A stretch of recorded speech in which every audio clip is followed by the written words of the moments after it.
इस तरह बैल खेत की हरी घास को चट कर जाता है। उस समय सिप्पोर का पुत्र बालाक मोआब का राजा था और इसने को पतोर नगर को जो महानद के तट पर बोर के पुत्र बिलाम के जाति भाइयों की भूमि थी, वहाँ बिलाम के पास दूत भेजे।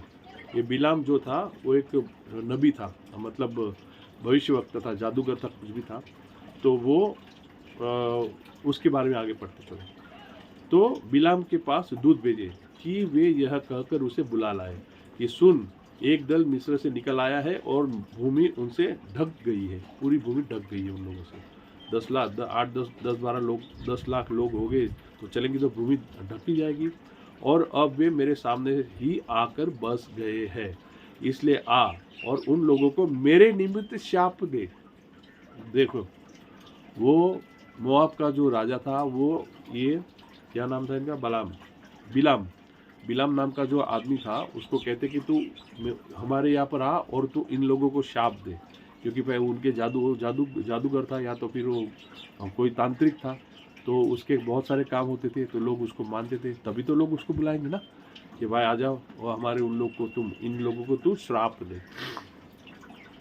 अब आगे देखिएगा, इसलिए आ और उन लोगों को मेरे निमित्त शाप दे, क्योंकि वे मुझसे अधिक बलवंत है, और तब संभव है कि हम उन पर जयवंत हो और हम सब इनको अपने देश से मारकर निकाल दे। क्योंकि यह तो मैं जानता हूँ कि जिसको तू आशीर्वाद देता है वह धन्य होता है, और जिसको तू शाप देता है वह श्रापित होता है। ये बिलाम नाम का आदमी था, वो जिसी को आशीष देता है उसको आशीष मिलते हैं, और जिसको वो श्राप देता था वो श्रापित हो जाते थे। तो ये लोग ऐसा उसको मानते थे। ऐसा होगा शायद उनके लिए, क्योंकि ये तो मूर्ति पूजक थे, जादू टोना करने वाले थे ये लोग, है ना। तो इज़राइल का जो देश था उसके पहले वहाँ पर जो लोग थे सारे जादू टोना वाले, ऐसे बुरे बुरे जादू टोना, बुरे बुरे वो मूर्ति पूजा का, बच्चों का, वो यहाँ तक कि अपने होम बलि चढ़ाते थे अपने बच्चों के। तभी तो ईसा परमेश्वर ने उनको वहाँ पर इजरायलियों को भेजा कि तुम वहीं पर जाओ, उनको वहाँ से खदेड़ दो। क्योंकि जो पापी जाति है वो सारे जगत का पाप तो बढ़ाएगी। व्यभिचार भी करते थे, नशा करना, खाना पीना, मजा करना, और बस यही मूर्ति पूजा करना। तो जादू टोना जो करते हैं उनका हाल वही होता है। वो हमेशा नशे में नशेड़ी होते हैं, या तो फिर ऐसे उनका कोई ना कोई उनका नशा तो होता ही होता है। मैं और कोई ज़्यादा डिटेल में नहीं जाना चाहता हूँ, लेकिन आप जब पढ़ोगे आप आपका अंतरात्मा भी कहता होगा, जो तांत्रिक होते हैं उसके पास कोई ना कोई नशा होना होना होना होना ही है। जो परमपिता परमात्मा को नहीं जानते उनके पास कोई ना कोई नशा होता ही है। आप ढूंढ लीजिए। तब मोआबी और मिद्यानी पुरनिये भावी कहने की दक्षिणा लेकर चले। अब मोआबी और मिद्यानी, ये भी मिद्यान भी और एक देश है, ये दो देश है, मोआब और मिद्यान। ये दोनों के पुरनिये के, दोनों के जो पुरनिये यानी कि जो बड़े बड़े जो होते हैं नेता, तो नेता यानी नेता नहीं कहते, लेकिन जो वृद्ध होते हैं ना, बड़े पुरनिये यानी वृद्ध लोग। तो वृद्ध यानी बड़े लोग, जो समझदार लोग होते हैं वो लोग, ये दोनों दोनों देश के लोग पुराने भावी कहने की दक्षिणा लेकर चले और बिलाम के पास पहुंचकर बालाक की बातें कह सुनाई। उसने उससे कहा कि आज रात को यहाँ टिको, और जो बात यहोवा मुझसे कहे उसी के अनुसार मैं तुमको उत्तर दूंगा। यहोवा यानी यहूदियों का राजा, यीशु मसीह यीशु मसीह के जो परमेश्वर, यीशु मसीह जिसको पिता परमेश्वर कहते थे, उनका नाम यहोवा, यह उनका नाम नहीं है यहोवा, वो एक शब्द है, एक वाक्य है, मैं हूँ सो हूँ। इनको हिब्रू में कहते हैं याहवेह, YHWH। तो इनको फिर यहोवा, उनको अभी हम लोग उनको यहोवा कहते हैं, क्योंकि हिब्रू भाषा तो हम जानते नहीं है। वो एक शब्द है, जैसे हमारे यहाँ ABCD या अ ब क ड जो होता है ना, क्या कहते हैं उसे, 12 खड़ी, हम तो गुजराती में उसको 12 खड़ी कहते हैं। अब यहाँ हिंदी में इससे यहाँ पर क्या कहते हैं उसका मुझे पता नहीं, लेकिन जो अक्षर होते हैं तो वो अक्षर है, सिर्फ 4 अक्षर है, YHWH, I am so I am. तो उनका वो तो यहोवा, वो ये इजरायली सारे जो मानते हैं उनको यहोवा कहते हैं। यीशु मसीह भी जिनको अपना पिता परमेश्वर कहते हैं वो यहोवा है। तो उसने उनसे कहा, यानी बालाम ने उनसे कहा कि आज रात को यहाँ टिक जाओ, आप आए हो, दक्षिणा लाए हो, और आप जो कह रहे हो मैं करने की कोशिश करता हूँ, लेकिन मैं पहले में प्रार्थना करके पूछूंगा मैं परमेश्वर से यहोवा से पूछूंगा। तो वो कह रहा है कि मैं यहोवा, जो बात यहोवा मुझसे कहेगा उसी के अनुसार मैं तुमको उत्तर दूंगा। तुम यहाँ पर टिको, रात रुको, और मैं परमेश्वर यहोवा से बात करता हूँ। अगर वो मुझे उत्तर देंगे और जैसा उत्तर मुझे देंगे वैसा मैं आपसे बातें करता हूँ। तो ये भविष्यवक्ता थे। तो उन्हीं के उस अनुसार मैं तुमको उत्तर दूंगा। तब मोआब के हाकिम बिलाम के यहाँ ठहर गए। बिलाम जो था वो परमेश्वर का भक्त था, यहोवा का भक्त था। तो यहोवा के पूछ के उनके पास बहुत सारी ट्रिकें थी, कैसे परमेश्वर से बात करना, कैसे उसका उत्तर लेना, उनको पूछ के ही करते थे। जैसे हमारे यहाँ पर है ना, दाने डालते हैं कुछ जो ये भविष्यवक्ता जो होते हैं, नहीं भविष्यवक्ता भी नहीं, वो तांत्रिक कुछ होते हैं, वो दाने डालते हैं, दाने डाल के देखते हैं। कुछ रेडी बच्चे खेलते हैं, उसको क्या कहते हैं, है बहुत सारी चीज़ें हैं, वो डाल के देखते हैं और उसमें जो कुछ निशानी आती है वो हिसाब से प्रश्न पूछते हैं, तो उसमें से मिल जाता है शब्द। और एक मैंने किताब भी देखी है, वो किताब में अगर आप भगवान का नाम लेके अगर कोई किताब खोलोगे तो जो आपने जो भी पहला उसे उत्तर दिखेगा, वो आप वो हिसाब से उसको उत्तर मान के लोग चलते हैं। तो ऐसी भी कई बातें हैं। तो ये है, ये परमेश्वर से बातें करके कह रहा है, मैं उनसे पूछ के मैं आपको बताऊंगा क्या करूँ। तब परमेश्वर ने बिलाम के पास आकर पूछा, तेरे यहाँ ये पुरुष कौन आए हैं? तो परमेश्वर उस बिलाम से कहते हैं, तेरे यहाँ कौन आए हैं? बिलाम ने परमेश्वर से कहा, सिप्पोर के पुत्र मोआब के राजा बालाक ने मेरे पास यह कहला भेजा है। सिप्पोर का पुत्र मोआब, मोआब का जो राजा था उसका नाम था बालाक, और वो आया है इसके पास वो श्राप दिलवाने के लिए कि सुन, जो दल मिस्र से निकल आया है उससे भूमि ढप गई है, इसलिए आकर मेरे लिए उन्हें शाप दे। संभव है कि मैं उनसे लड़कर उनको बरबस निकाल सकूंगा, क्योंकि बालाक को वही चाहता था कि मैं उनको यहाँ से भगा दूँ। क्या मैं तो लड़ नहीं सकता, लेकिन तू उसे श्राप दे ताकि वो वहाँ से मैं उसको भगा सकूँ। परमेश्वर ने बिलाम से कहा, तू इनके संग मत जा, उन लोगों को शाप मत दे, क्योंकि वे आशीष के भागी हो चुके हैं। परमेश्वर ने पहले से उनको आशीष दे चुका, दे दिया है कि तुम अगर जो तुम मुझे पूजते हो, तुम मुझे मानते हो, मुझे अपना प्रभु परमेश्वर मानते हो, तो मैं तुम्हें वरदान देता हूँ कि जो तुम्हें श्राप देगा वो खुद श्रापित होगा, और जो तुम्हें आशीष देगा वो आशीषित होगा। इसलिए जो यहोवा को मानते हैं, यीशु मसीह यहोवा को मानते थे और हम लोग यीशु मसीह को मानते हैं, तो यीशु मसीह अगर आशीषित होते, यीशु मसीह हमें आशीषित करते हैं। जो हमें सताएगा उसे यीशु मसीह और यहोवा परमेश्वर उनको श्रापित करेंगे। लेकिन हम कहते हैं, प्रभु किसी को भी श्रापित ना करो, सबकी आत्मिक आंखें खोलो, सबकी समझ को खोलो, जो भी सुनते हैं उनकी भी समझ खोलिए, उनको समझ जाइए, उनकी आत्मा से बातचीत करिए, उनको बताइए कि सत्य क्या है ना, और उन सबको आशीषित करें ताकि वो भी जीवन में आगे बढ़े। और भोर को बिलाम उठकर बालाक के हाकिमों से कहा, तुम अपने देश को चले जाओ, क्योंकि यहोवा मुझे तुम्हारे साथ जाने की आज्ञा नहीं देता। उसने कह दिया उनको, बालाक को, जो राजा और जो पुराने आए थे उनको बोल दिया कि आप जाओ, मैं नहीं कर सकता। तो अब यहोवा मुझे तुम्हारे साथ जाने की आज्ञा नहीं देता। तब मोआबी हाकिम चले गए और बालाक के पास जाकर कहा कि बिलाम ने हमारे साथ आने से ना किया है। इस पर बालाक ने फिर और हाकिम भेजे, जो पहले से प्रतिष्ठित और गिनती में भी अधिक थे। तो बालाक तो मान नहीं रहा है, वो तो कह रहे उससे भी ज़्यादा अच्छे, अधिक प्रिय, अधिक ज़्यादा ऊंचे ओहदे के जो थे, मतलब ज़्यादा प्रभावशाली लोगों को भेज रहा है, और ज़्यादा भेंट लेके उनको भेजो, समझाने के लिए भेजा कि तो हमारे लिए कर दे। देखो उसको कितनी ज़रूरत है।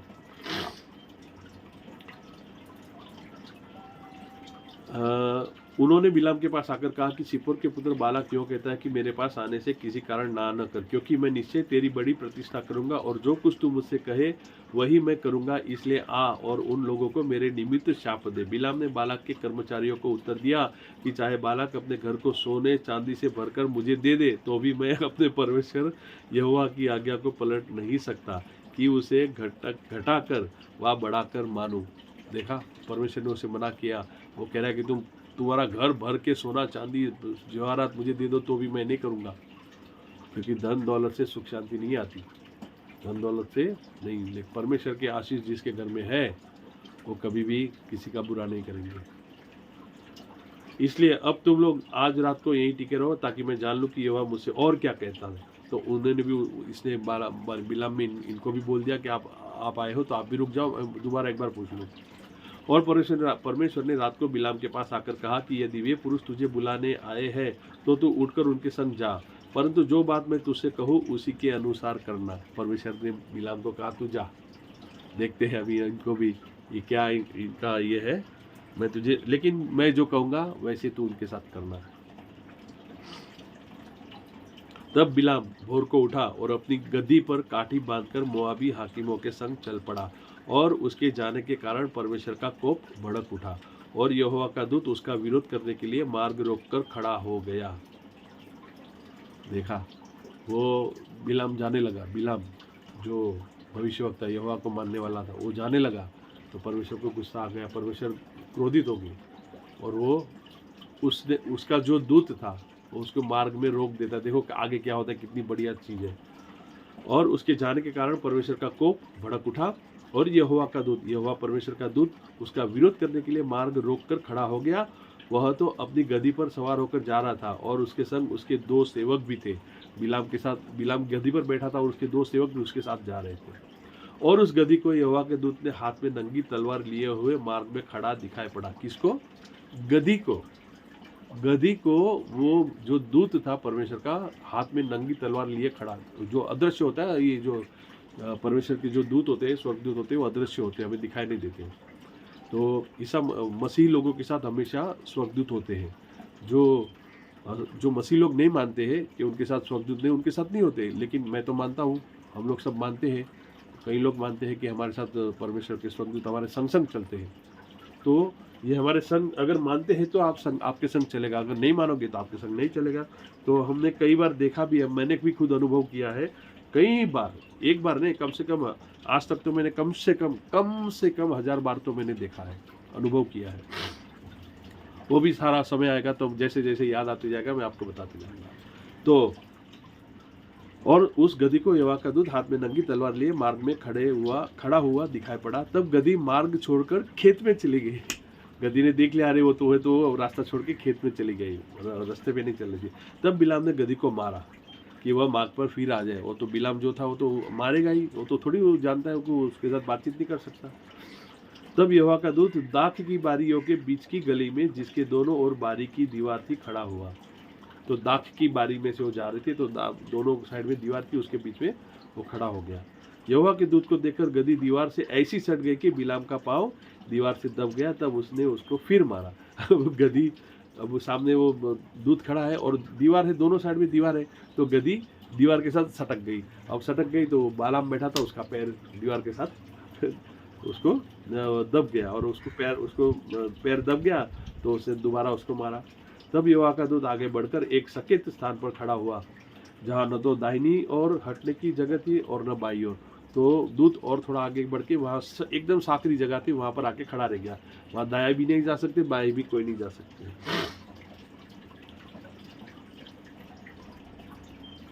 वहाँ यहोवा के दूत को देखकर गधी बिलाम के लिए दिए बैठ गई। फिर तो बिलाम का कोप भड़क उठा। वो यहोवा के दूत को देख के गधी नीचे बैठ गई। उसके ऊपर बिलाम बैठा भी था और वो नीचे दब के बैठ गई। फिर तो बिलाम का कोप भड़क उठा और उसने गधी को लाठी से बहुत मारा, उसको मारने लगा। तब यहोवा ने गधी का मुंह खोल दिया। देखो परमेश्वर का चमत्कार, परमेश्वर ने उस गधी का मुंह खोल दिया। तब गधी क्या कहती है, और वह बिलाम से कहने लगी, मैंने तेरा क्या किया है कि तूने मुझे 3 बार मारा। गधी ने उसको बोला बिलाम से। पहले के ज़माने में देखो कैसी कैसी बातें होती थी। अगर हम परमेश्वर को मानेंगे, उनके साथ करेंगे, तो हमारे साथ ऐसे ऐसे चमत्कार होते हैं। तो गधी ने उसको बोला कि भाई तूने मुझे 3 बार क्यों मारा। बिलाम ने गधी से कहा, यह कि तू मुझसे नटखटी क्यों की। मैंने इसलिए मारा कि तूने मेरे साथ नटखटी की है। यदि मेरे हाथ में तलवार होती तो मैं तुझे अभी मार डालता। बिलाम गधी को कहता। गधी ने बिलाम से कहा, क्या मैं तेरी वही गधी नहीं जिस पर तू जन्म से आज तक चढ़ता आया है? क्या मैं तुझसे कभी ऐसा करती थी? वह बोला, नहीं। तो गधी ने उसको बोला, बचपन से तू मेरे पे चढ़ता आता था, मेरे साथ बहुत सारा मस्ती करता था, सब मेरे साथ खेलता कूदता था और मेरे पर भी बैठता था, तो भी मैं तुझे कभी कुछ बोली? तो वो कहता है, नहीं। तब यहोवा ने बिलाम की आंखें खोली। देखा, इसको कहते हैं आत्मिक आँख खोलना। इसलिए आप लोग सब भी प्रार्थना करें कि आपकी आत्मिक आंखें खुले, आपकी आत्मिक समझ खुले, ताकि ऐसी ऐसी बातें हम देखते दिखते जो आंखों से दिखती है वही बातों पे चलते हैं। मैं भी पहले वैसे ही करता था, लेकिन जब बाइबल पढ़ा तब पता चला कि हमारी आत्मिक आंखें खोलो प्रभु, हमारी आत्मिक समझ खोलो, ताकि हम सब ऐसी अद्भुत अद्भुत बातें देख सके। और जब हम प्रार्थना करें तब लोग चंगे हो जाए, तब लोगों को पता चले कि क्या सत्य है।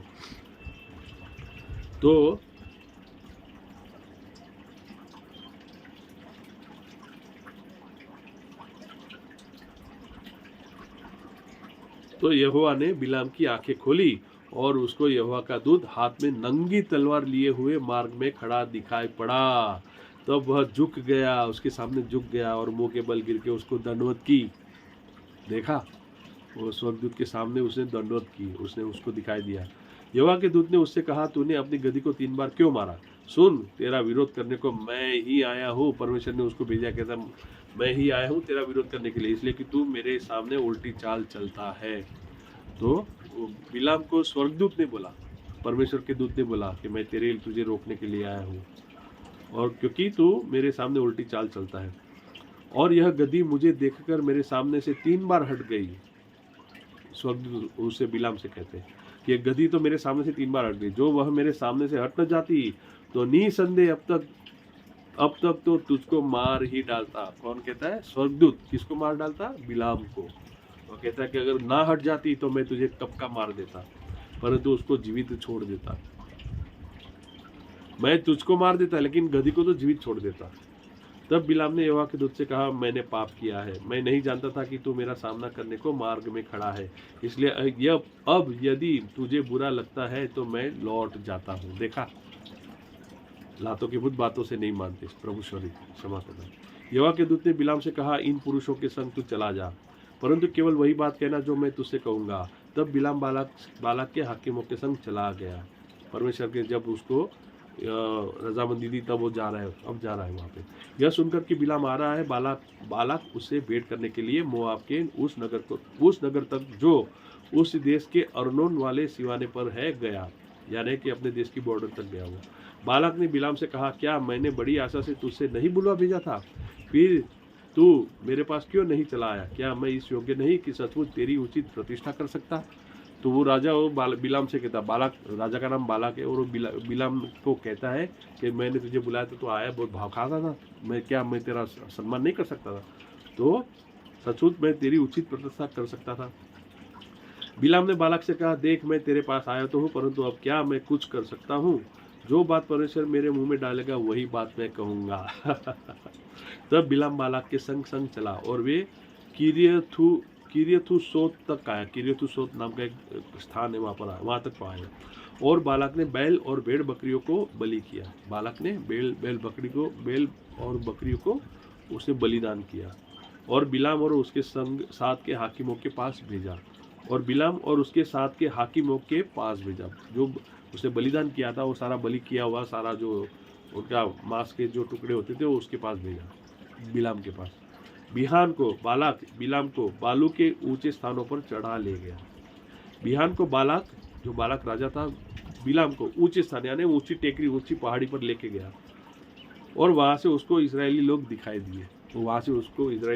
देते थे, तो वहां तक ले गया। ये है अध्याय 22 पूरा हुआ। आगे अध्याय 23 आप बाद में पढ़ते हैं।